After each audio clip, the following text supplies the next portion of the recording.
Es una de las batallas épicas de la Biblia. Un ejército de nómadas emerge del desierto y destruye las murallas de una ciudad fortificada. No mediante la fuerza, sino a través de la fe. La historia de cómo Josué luchó en la batalla de Jericó con trompetas se encuentra entre las historias más memorables y más controvertidas. Pero aquella no fue la única victoria de Josué. La Biblia relata que el ejército israelita avanzó hasta conquistar Canaán y asentarse en la tierra prometida. No hay duda de que los antiguos israelitas ocuparon la región que ahora llamamos Israel y los territorios palestinos. De hecho, sus exigencias territoriales aún causan graves conflictos en la zona. Pero, ¿empezó todo con la batalla de Jericó? Para contestar a esa pregunta, recurriremos a algunas de las últimas investigaciones arqueológicas y científicas y llegaremos a una conclusión sorprendente.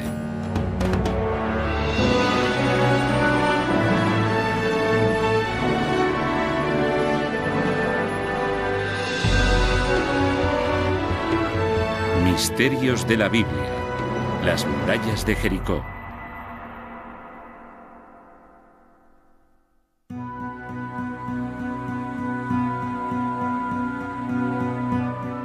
Oriente Próximo hace unos 3000 años. Una región que incluso entonces se enfrentaba a la violencia y a la guerra. En las montañas del noreste del Mar Muerto, un soldado se prepara para atacar. Es Josué, sucesor del gran líder Moisés y uno de los guerreros más famosos de la Biblia. Desde aquí, Josué mira al oeste a través del valle del Jordán hacia la tierra prometida. Aquí fue donde vivió su ancestro Abraham, y Josué cree que debe instalarse allí también. Pero hay un problema. La tierra ya está ocupada por los habitantes de la zona, los cananeos. Josué tendrá que luchar por ella. Aunque no está solo, lidera a unas 150 personas, hijos de esclavos hebreos que escaparon de Egipto. Estos han pasado 40 años caminando por el desierto, ahora se preparan para la guerra. Su primer objetivo será la fortaleza cananea de Jericó. Es un momento decisivo en la historia del antiguo Israel, según la estudiosa del Antiguo Testamento Rachel Havelock. Es una historia sobre los comienzos, los orígenes de una nación, y en muchos sentidos es en realidad la historia del nacimiento del antiguo Israel. Y la batalla de Jericó es solo el principio. El principio de una guerra santa en la que Josué y los israelitas derrotan rápidamente a los cananeos y los matan.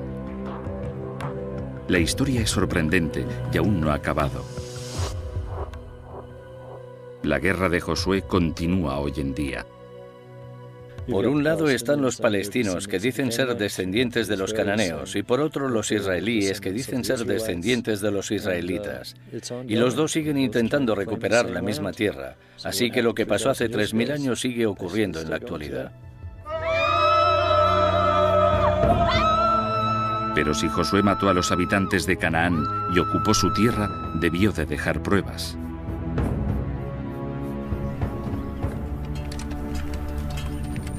En realidad, sorprendentemente, hay pocas. No se han encontrado pruebas arqueológicas que confirmen la existencia de Josué. Solo tenemos la Biblia y el libro que lleva el nombre de Josué, pero se escribió alrededor del año 500 a.C.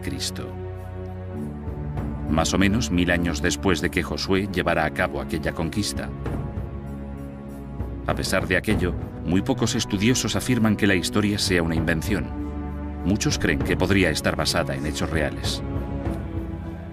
Como en la mayoría de estas historias, hay un poco de verdad en el fondo, sobre la que se construye todo lo demás. Saber qué hay de verdad detrás de la conquista de Canaán por Josué se ha convertido en uno de los mayores misterios de la historia antigua. Y la búsqueda de la respuesta es una historia de detectives de proporciones épicas. Ha intrigado a los estudiosos durante décadas. y ha atraído a muchos de ellos hasta aquí, el enclave donde tuvo lugar la primera batalla de Josué. Este es el Jericó moderno, una ciudad oasis en medio del valle del Jordán. El arqueólogo Bill Dever es un experto en la historia de la zona. Jericó es un emplazamiento único, el más importante al sur del mar de Galilea y el valle del Jordán. Su historia se debe a que hay una fuente de agua. La gente de Jericó sigue usando la fuente que proporciona ese agua. Cerca de la fuente hay algo que parece una colina pequeña, pero es algo muy diferente. Es un montículo de ocupación, donde los habitantes de la antigua Jericó fueron construyendo sus ciudades, unas encima de otras durante siglos. Quizá una de ellas fuera la Jericó de Josué. Entre los primeros arqueólogos que intentaron descubrirlo estaba John Garstang, un catedrático de la Universidad de Liverpool. Sus informes de campo originales han sido conservados por la encargada del museo, Felicity Cobbing. Estas fotografías se tomaron entre 1931 y 1936. Las fotografías de Garstang documentan un descubrimiento increíble.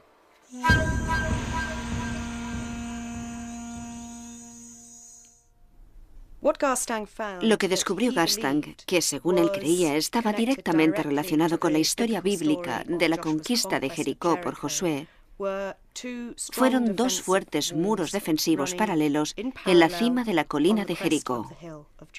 Ladrillos de barro muy profundos y evidentemente muy resistentes. Usando fragmentos de cerámica como pruebas, Garstang puso fecha a estos muros de ladrillo. Año 1400 a.C., exactamente la época en la que la Biblia sugiere que tuvo lugar la batalla de Jericó. Es más, los escribas que copiaron la historia afirman que la ciudad que atacó Josué estaba muy fortificada. Y eso fue lo que encontró Garstang. Descubrió que los muros de ladrillo se habían construido sobre antiguas fortificaciones de piedra. Aquí se ve algo típico de un sistema de fortificación de mediados de la Edad del Bronce. Un muro de contención que ayudaba a sostener los lados del montículo. El muro tenía al menos 4,5 metros de altura. En lo alto había una primera pared de ladrillos. Después, una pendiente empinada cubierta con cal. Y finalmente, el muro de ladrillos principal de 2 metros de grosor y al menos 4,5 metros de altura.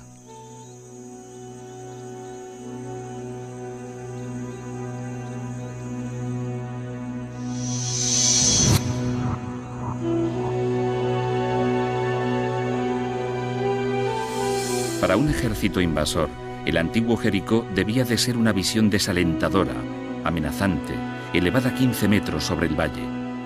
Parece que Garstang había descubierto aquí la ciudad que se describía en la Biblia. Garstang descubrió o pensó que había descubierto las auténticas murallas que había derribado Josué, y aquello era lo que daba titulares. Las pruebas arqueológicas sugieren que la historia no es solo un mito. Pero eso no es todo. En la Biblia también hay pistas.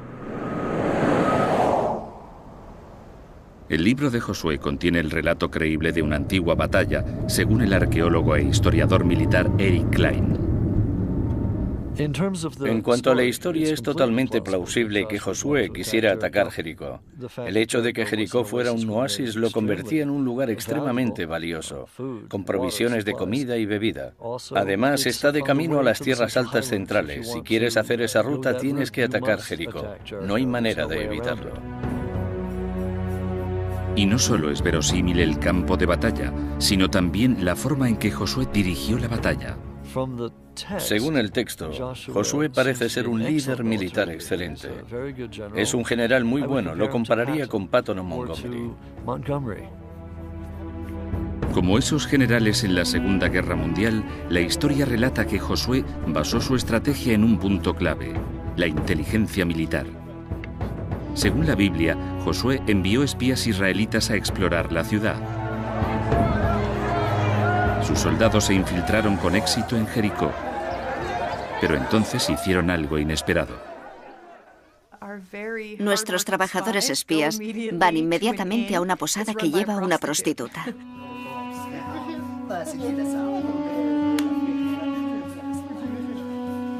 Puede que eso no sea tan extraño. Las inscripciones antiguas revelan que los burdeles eran las pensiones de la antigüedad. Eran el sitio ideal para mezclarse con la gente y para reunir información sobre el enemigo. ¿Quién mejor que una prostituta o chica de alterne? Averiguaron rápidamente lo que necesitaban saber. Hasta entonces, las acciones de los israelitas parecían plausibles. Jericó era un objetivo estratégico. Usar espías, una estrategia clásica. Pero, ¿y la gente que vieron los espías allí dentro? Por el tamaño de la antigua Jericó, probablemente había 1.200 habitantes, hombres, mujeres y niños que la historia llama cananeos.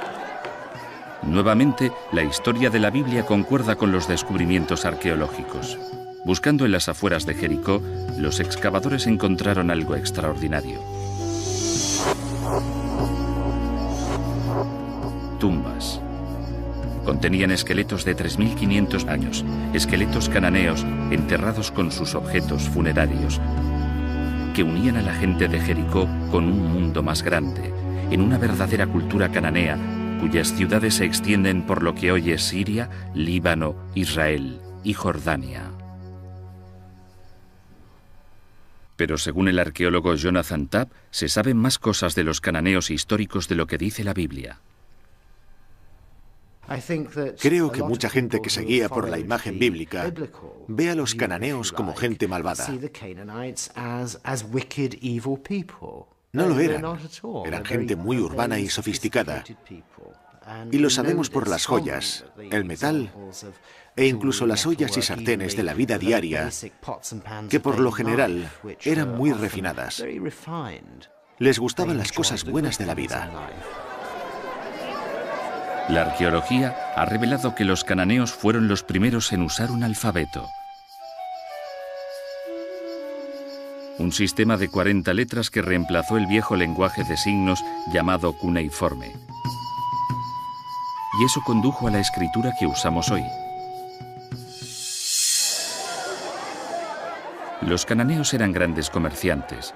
Estaban influidos por otras civilizaciones tan lejanas como Grecia y Egipto. Algunas de las joyas son hermosísimas. Esta es interesante porque tiene forma de capullo de loto, lo que muestra una gran influencia egipcia.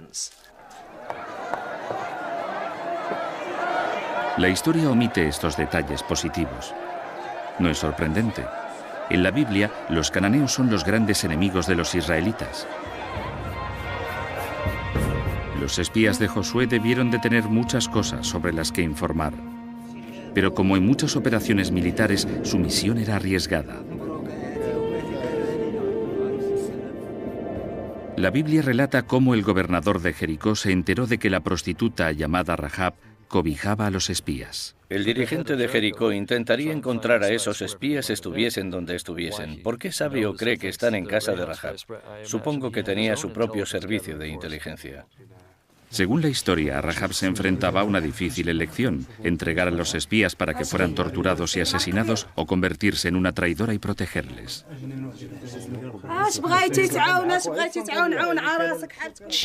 Les dijo a los espías que sabía que Israel conquistaría aquella tierra. Sabía que Dios les había prometido aquella tierra. Y Rahab se encargó de toda la situación. Escondió a los espías en sus reservas de cereales, en el tejado. Unos minutos después llegaron los soldados cananeos. Pero Rahab consiguió convencerles de que los espías ya se habían marchado y mandó a los soldados a buscarles.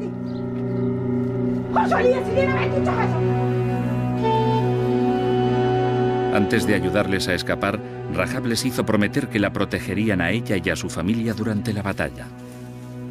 Los espías accedieron y volvieron al campamento israelita. Hasta ese momento, la arqueología y la estrategia militar encajan muy bien con el relato de la batalla de la Biblia.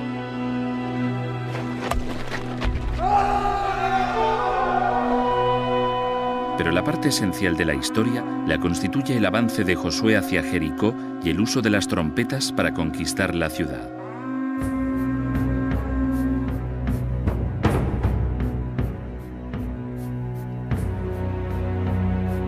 Según la Biblia, la primera táctica de Josué fue cruzar el río Jordán y establecer un puesto defensivo en Cisjordania, a menos de 2 kilómetros de su objetivo.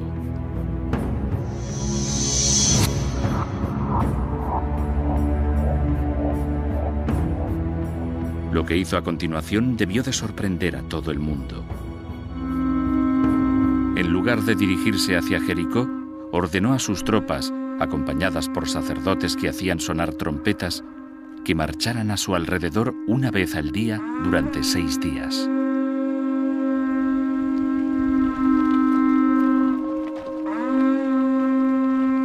Es una táctica extraña. Quizá aquí la realidad deja paso a la ficción, o quizá no.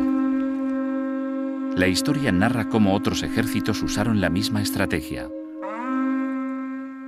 Sabemos que los romanos en algunas ocasiones se dirigían hacia la ciudad y después se alejaban de ella. Se acercaban y se alejaban, iban y venían para calmar a los habitantes y que tuvieran una falsa sensación de seguridad en la que no sabían qué iba a pasar. Marchar alrededor de Jericó podía tener sentido, pero el propósito de los instrumentos de acompañamiento sigue siendo un misterio. Salvo que haya una pista aquí, en esta sinagoga. La religión judía encuentra sus raíces en los primeros israelitas y las trompetas siguen figurando en sus rituales actuales. Pero no las trompetas modernas que conocemos, según el músico Alan Friedman. Este sería el tipo de trompeta que habrían usado los sacerdotes de Jericó. Es el cuerno de una cabra de montaña, también llamada carnero.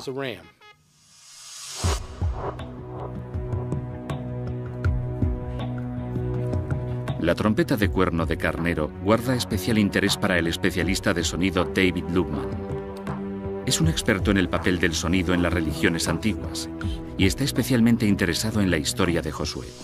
Hoy trabaja con Friedman en la dirección de un análisis de audio de la trompeta, con la esperanza de que arroje algo de luz sobre su papel en la batalla.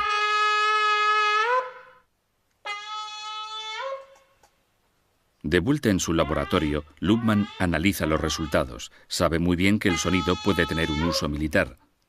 Durante la guerra de Vietnam, el ejército estadounidense reclutó a Lubman para construir una cámara de pruebas de sonido donde pudieran recrear niveles de sonido de alta intensidad. Una vez, un experimento salió mal. El cierre hermético de la cámara de pruebas falló. El sonido se escapó, con dramáticas consecuencias para uno de los técnicos del laboratorio.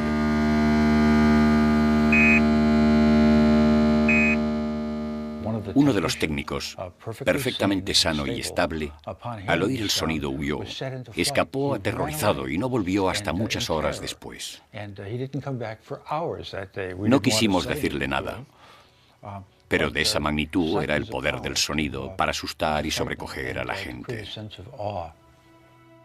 Quizá el sonido de la trompeta también tuviera un efecto psicológico. Es bastante intenso. Tenemos unos 93 o 94 decibelios de intensidad sonora a unos 3 metros de un cuerno. Si tuviésemos 7 cuernos, serían 93 más 8 decibelios y medio más fuerte. Es el nivel que se escucha en un concierto de rock. Podría ser que Josué hubiese usado la trompeta no como instrumento musical, sino como arma. Creo que el sonido juega un papel importante en el libro de Josué para crear una sensación de sorpresa y sobrecogimiento. Pero de acuerdo con la Biblia, Josué no solo se valió de las trompetas para crear sorpresa y sobrecogimiento. Un asedio así podía continuar durante años. Pero apenas una semana después del ataque de Josué, la batalla llegó a su punto álgido. El 7º día, los israelitas rodearon la ciudad, no una, sino 7 veces. Entonces los 40.000 soldados emitieron un ensordecedor grito de guerra. Pensemos en ello como alguien de dentro de Jericó. Llevamos una semana observando a esa gente y de repente empiezan a chillar. Gritan en el momento en el que tenemos que decirle a nuestra gente, cuidado, aquí vienen. No podemos oírnos ni decir nada. Los israelitas, por otra parte, sabían exactamente lo que estaban haciendo y no necesitaban hablar. Así que el escándalo debió de ser atronado. Es en este punto donde la Biblia hace su afirmación más espectacular.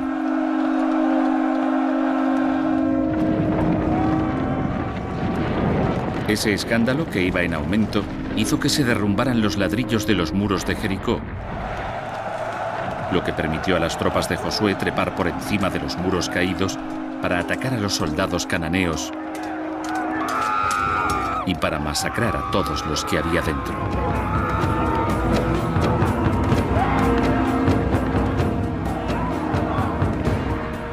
Aparte de Rahab y su familia, mataron a todos los habitantes de Jericó.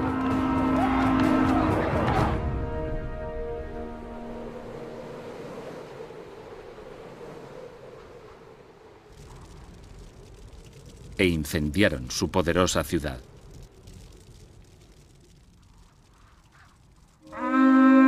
Pero aunque el sonido podría haber aterrorizado y confundido a los habitantes de Jericó, no pudo haber demolido sus murallas.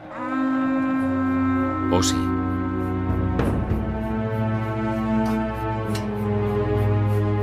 La posibilidad intriga al catedrático Barry Gibb del Departamento de Investigación de Audio de la Universidad de Liverpool.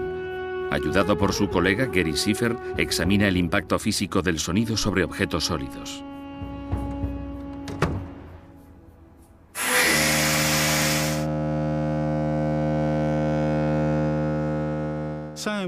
El sonido puede destruir estructuras. Si tomamos como premisa que el sonido es una presión es una fuerza y cualquier fuerza lo suficientemente grande mueve un cuerpo.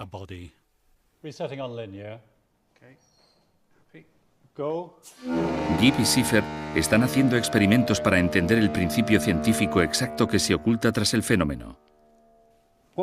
Lo que hago es poner polvo en el embudo. La idea de este sencillo experimento es ver si la energía del sonido puede hacer por sí sola que se mueva el polvo. Para el experimento usan un polvo muy fino, yeso, porque creen que si el sonido puede mover el polvo, también puede afectar a un objeto sólido. El nivel y el tono necesarios son producidos por una trompa gigante situada en la habitación contigua. Los dos científicos están en una sala de control remoto. Empieza el experimento. ¿Lo restauro para el lineal? Sí. ¿Te gusta la toma? Sí. Vale. Cuando la trompa no suena, el polvo descansa sobre el embudo. Cuando está encendida, sucede algo increíble. El polvo circula como si fuera un fluido. Sigue siendo un misterio por qué sucede esto, pero el profesor Gibb cree que las ondas sonoras rompen los enlaces entre las partículas de polvo. El efecto es espectacular y sugiere la posibilidad de que un objeto sólido también se vea afectado. Esto es un ladrillo similar a los que debieron de usarse para construir los muros de Jericó. Ahora queremos reemplazar el polvo por el ladrillo y repetir la prueba. Se repite el experimento. Si el ladrillo se desintegra, podrá explicar lo que hizo que cayesen los muros de Jericó. Los niveles de sonido producidos en esta cámara de pruebas son mucho más altos que los de las trompetas de Josué. Si el ladrillo no responde aquí, es poco probable que hubiese sido dañado en Jericó.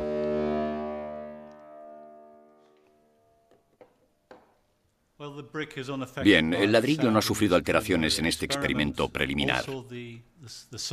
Las partículas de la superficie parecen no haberse movido. Por todo esto, yo diría que puede que los muros de Jericó se derrumbasen, pero no fue el sonido el que lo causó.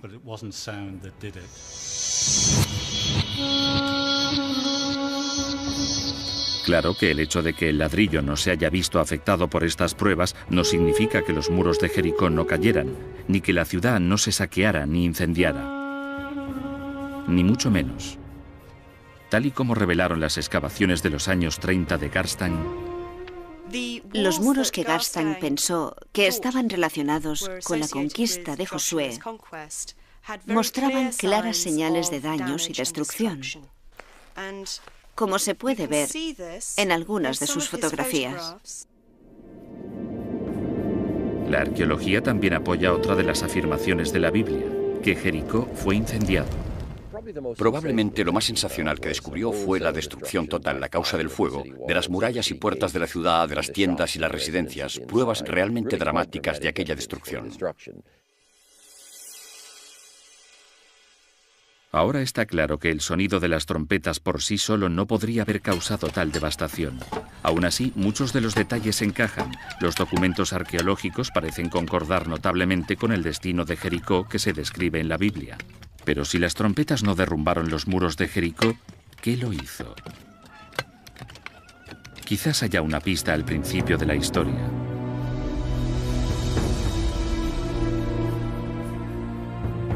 Según la Biblia, cuando los sacerdotes israelitas que dirigían el ejército de Josué llegaron al río Jordán, ocurrió algo increíble.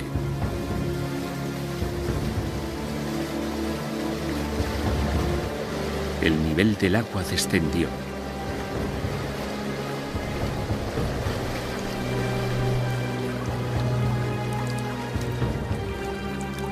Los sacerdotes se abrieron paso a través de un camino sin agua.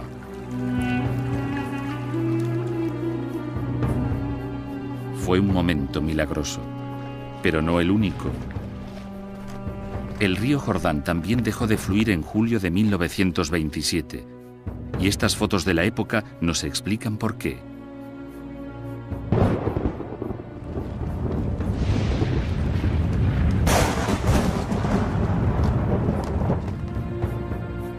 El Valle del Jordán sufrió un terremoto que causó corrimientos de tierra que formaron un dique en el río durante 2 días, al igual que sugiere la historia. Es más, los sismólogos creen que un terremoto también podría haber sido responsable de la destrucción de Jericó. La explicación exacta queda clara en el Instituto Sismológico de Israel. Aquí, los ordenadores registran las lecturas de unos sensores repartidos por todo Israel, Cisjordania y Jordania. Vigilan una gran falla que corre a lo largo del Valle del Jordán, una falla que ha causado fracturas menores, una de las cuales discurre justo bajo el muro oriental del antiguo Jericó, haciéndolo especialmente vulnerable a la actividad sísmica. Y hay evidencias arqueológicas que sugieren que en la ciudad se dieron terremotos no una, sino muchas veces, como descubrió el arqueólogo John Garstan. Jericó sufrió terremotos importantes en más de una ocasión. En los niveles más tempranos encontró grietas muy distintivas que separaban enterramientos anteriores. Aquí se ve que la grieta cercenó la cabeza de este sujeto. Pero si el daño de los muros de Jericó lo causó un terremoto en lugar del sonido, ¿dónde deja eso a Josué y a su ejército? ¿Quizás el terremoto devastó la ciudad en el mismo momento en que los israelitas la atacaban? Es increíble, pero es lo que sugerían las pruebas de Garstan. Garstan encontró pruebas de daños causados en los muros por un terremoto que él asociaba con la conquista de Josué. Pruebas muy claras de daños causados por un terremoto. Pilas de ladrillos, reparaciones y un desorden general de los elementos de construcción. Los descubrimientos de Garstan parecen confirmar casi todos los detalles del relato bíblico. Parece que Josué conquistó Canaán tal y como dice la historia. Pero hay un problema. En los años 50, otra arqueóloga británica siguió a Garstan hasta Jericó, y fue entonces cuando empezaron los problemas. Dicha arqueóloga era la renombrada experta Kathleen Kenyon. Se interesó por Jericó cuando John Garstan le pidió que examinara sus descubrimientos.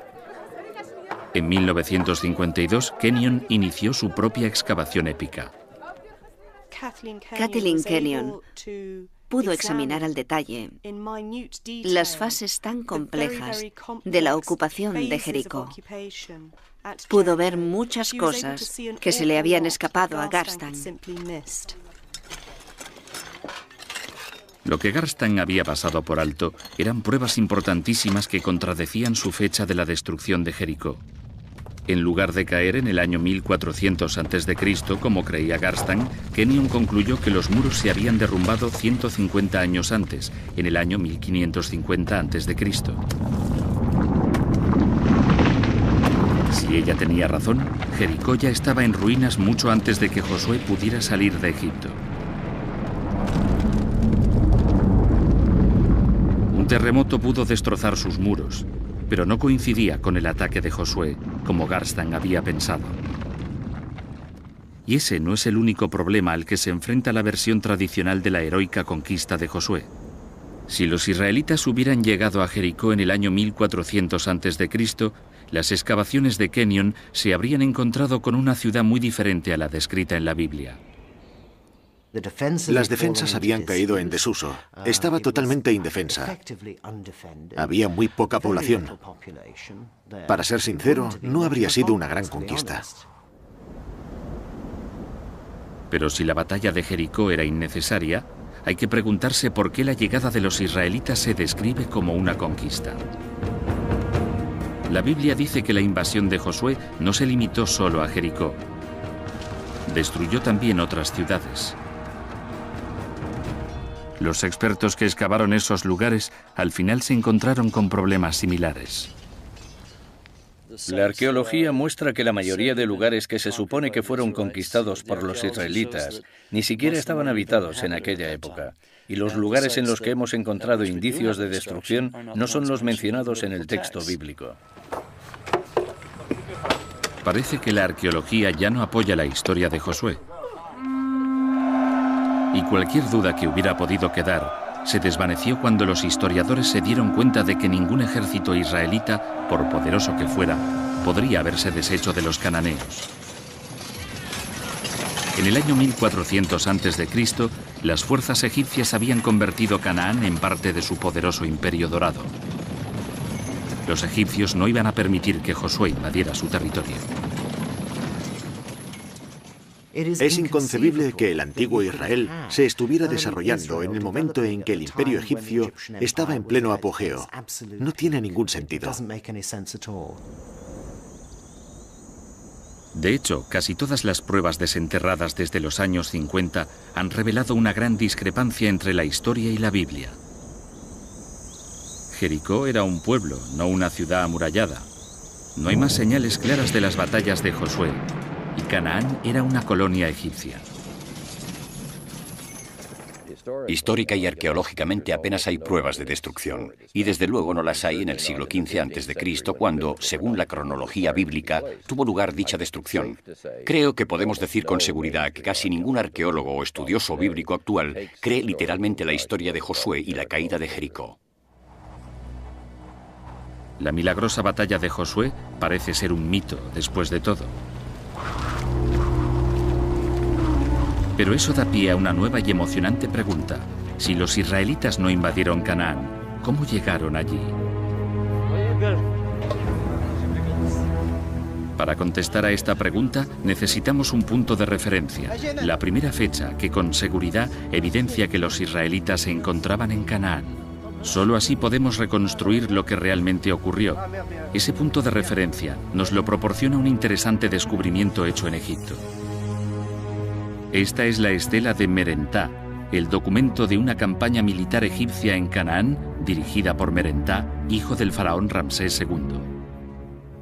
La estela de Merentá, también conocida como la estela de Israel, es la primera mención de Israel fuera de la Biblia.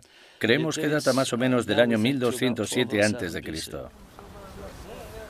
Si los israelitas vivían en Canaán en el año 1207 a.C., la conquista de Josué, de haber tenido lugar, debió de haber empezado algún tiempo antes. La pregunta es, ¿cuándo?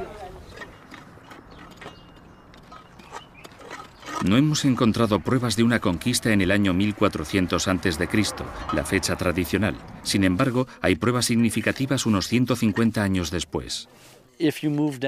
Si avanzamos un siglo y medio, más o menos, llegamos a un muy buen momento en la historia, durante el cual es mucho más factible y las pruebas arqueológicas pueden apoyarlo más. Las pruebas arqueológicas de alrededor del año 1250 a.C. son sorprendentes. Revelan un mundo cananeo que se vino abajo, a menudo en medio de fuego y destrucción. Al principio, los descubrimientos apoyaban la idea de que la conquista de Canaán había tenido lugar tal y como narra la historia, pero en una fecha diferente.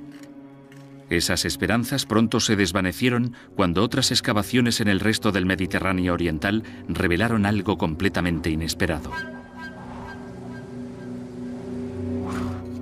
Fuera lo que destrozó la sociedad cananea, también golpeó a todas las civilizaciones de la región, y estaba ocurriendo algo más, algo mucho más dramático.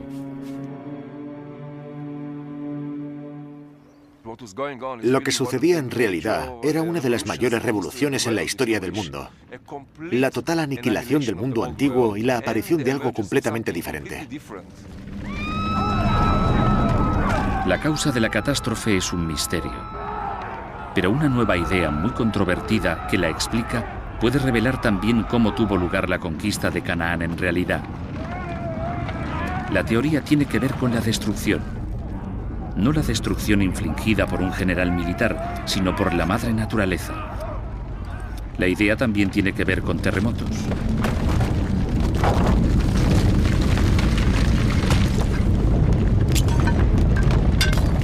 Pero con una gran diferencia respecto a los temblores que habían destruido las murallas de Jericó 300 años antes. Esta actividad sísmica afectó a todo el Mediterráneo oriental. En este mapa se han señalado las ciudades destruidas entre 1225 y 1175 a.C. Algunos de los lugares son grandes. Está Micenas en Grecia, Troya, la famosa Troya de Anatolia, y más abajo tenemos un grupo de lugares en lo que hoy es Israel. Otro mapa nos muestra la actividad sísmica significativa registrada en la misma zona durante el siglo XX. Si superponemos un mapa encima de otro, surge un patrón increíble. Prácticamente hay una relación de 1 a 1. Allá donde tenemos un grupo de antiguos asentamientos destruidos, tenemos un terremoto moderno de alta intensidad en la misma región. Hasta hace poco era inconcebible que la actividad sísmica hubiera podido causar tanta destrucción en la misma zona y al mismo tiempo.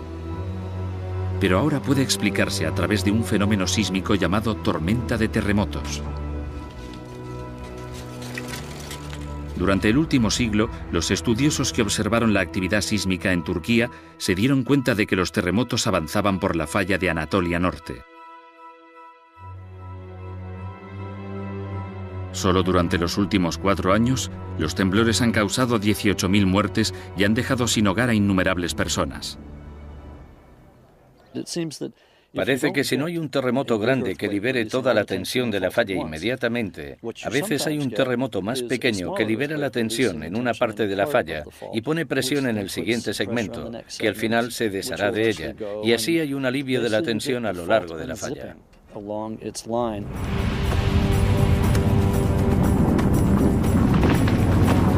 Klein sugiere que hace 3.000 años, una tormenta de terremotos se desató no solo en el Valle del Jordán, sino a lo largo del Mediterráneo oriental con consecuencias catastróficas.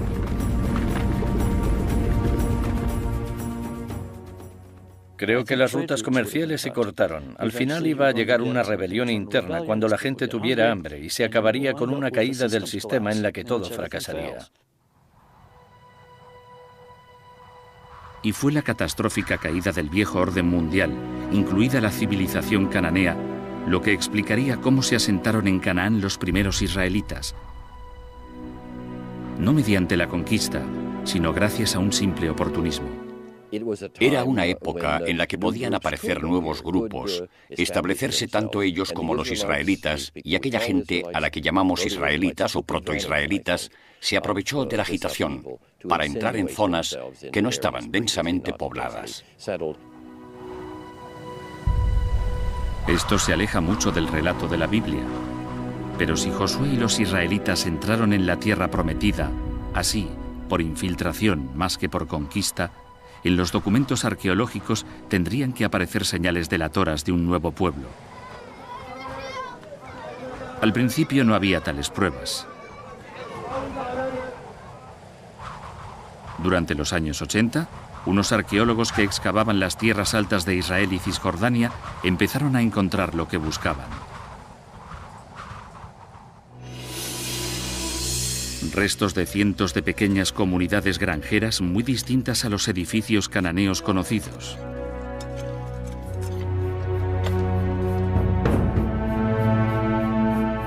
Entre los arqueólogos que las descubrieron se encontraba Israel Finkelstein. Nos llevó al pueblo de Isbet Sarta, 8 kilómetros al nordeste de Tel Aviv.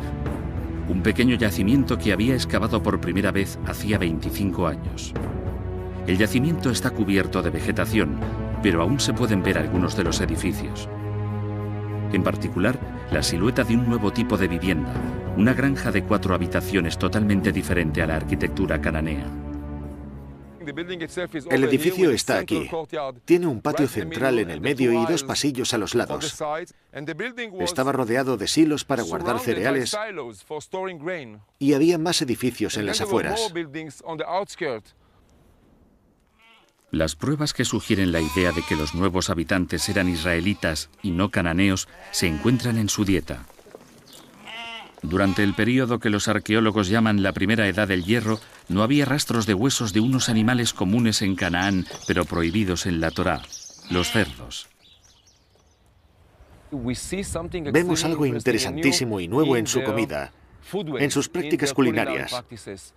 Esta gente de las tierras altas al principio del hierro no comía cerdo.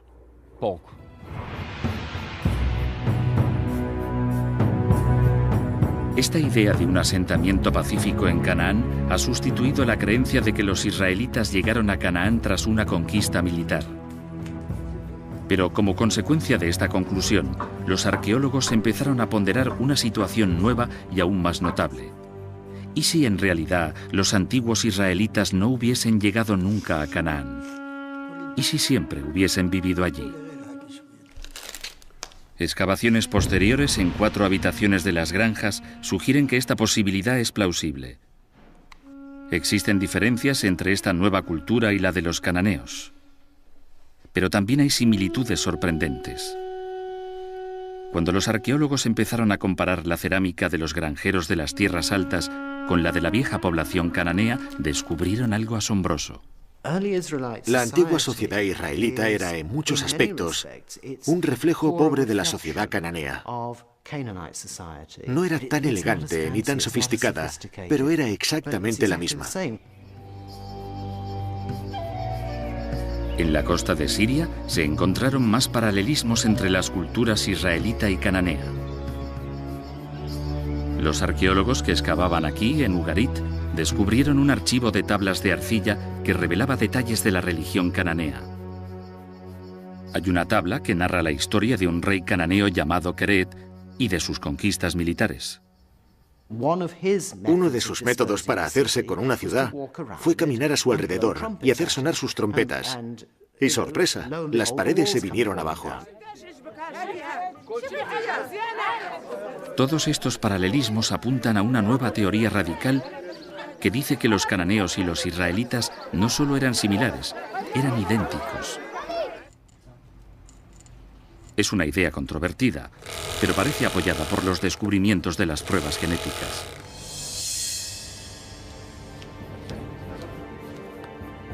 El antropólogo cultural Yossi Nagar ha estudiado antiguos esqueletos cananeos. Comparando su ADN con el ADN de la población actual de la región, ha llegado a la conclusión de que muchos de los judíos, árabes israelíes y palestinos actuales comparten una herencia racial común. Esto sugiere que sus ancestros, los israelitas y los cananeos, eran la misma gente. Los israelitas y los cananeos son lo mismo, pero están separados. Están separados por la teología, no por la biología. Son lo mismo. Si esta controvertida teoría gana aceptación, la historia que hay detrás de Josué y su conquista tendrá que revisarse completamente. Josué y su ejército israelita no llegaron a Jericó y mataron a los cananeos. Eran cananeos. No eran invasores militares, no asestaron un golpe a las grandes ciudades-estado de Canaán, ni aniquilaron a la población cananea. Me parece que la mayoría de nosotros cree que los israelitas eran cananeos, quizá granjeros y agricultores que fueron expulsados de sus tierras por sus señores cananeos. Eran gente que escapaba de las ciudades-estado cananeas que se derrumbaban, huían del servicio militar, de los impuestos, y encontraron un punto de apoyo en algún lugar de la frontera de las tierras altas escasamente ocupadas. Si esto fue lo que pasó, el origen del antiguo Israel no es lo que se describe en la Biblia. No hubo batallas milagrosas, no hubo conquistas militares, no hubo infiltración masiva. Solo un grupo de campesinos y nómadas cananeos que se asentaron en las colinas de lo que más tarde llamarían su tierra prometida. Pero si la historia de Josué y la batalla de Jericó son, en el fondo, producto de la imaginación de unos escribas judíos, ¿cómo supieron tantos detalles geográficos, militares e históricos? Una explicación podría ser que la llegada a Canaán fuera la experiencia no de todos los israelitas, sino de un reducido grupo de hebreos. A mi juicio, las historias las explicó un pequeño grupo que había cruzado el desierto. Entró en Canaán de un modo u otro y tuvo problemas con los cananeos. Y al escribir su historia siglos más tarde, la explicaron como si fuera la de todos los israelitas, pero en realidad, la mayoría de los israelitas nunca había estado en Egipto. Al escribir esta historia, sus autores la adornaron con otros elementos. Mitos cananeos como Keret, recuerdos dramáticos de muertes y destrucciones catastróficas y un conocimiento muy detallado del antiguo Jericó. Yo supongo que se inspirarían en varias tradiciones diferentes que tienen elementos en común. Las unieron. Se sabe que Jericó era un lugar de mucha actividad sísmica, así que los muros solían caerse. También pudo haber existido un personaje histórico, y podemos llamarlo Josué, o tendríamos que inventarnos a alguien con el mismo nombre. Si combinamos estos ingredientes, tenemos la historia de Josué y la captura de Jericó. Aquí, al fin, empezamos a percibir qué hay de verdad tras la historia de Josué y la batalla de Jericó. No es una historia real, sino muchas, entretejidas para dar un mensaje, no sobre la historia, sino sobre la libertad y la fe. Si miramos la historia con lupa e intentamos demostrar que todo lo que dice es históricamente cierto, creo que perdemos la perspectiva de lo que los autores bíblicos querían expresar, que era la liberación. La liberación de un pueblo que no esperaba nada, pero que, con el tiempo, se convirtió en una nación poderosa. Y creo que la historia aún puede leerse así, metafóricamente, una historia sobre una nueva tierra, un nuevo comienzo, una nueva manera de ver el destino humano. Quizá este sea el legado y la tragedia de la batalla de Josué en Jericó. Que la liberación de un hombre significa la opresión de otro. Que la batalla ficticia se ha convertido en un conflicto real y terrible. 2500 años después de que los escritores la describieran, el derramamiento de sangre aún no ha terminado.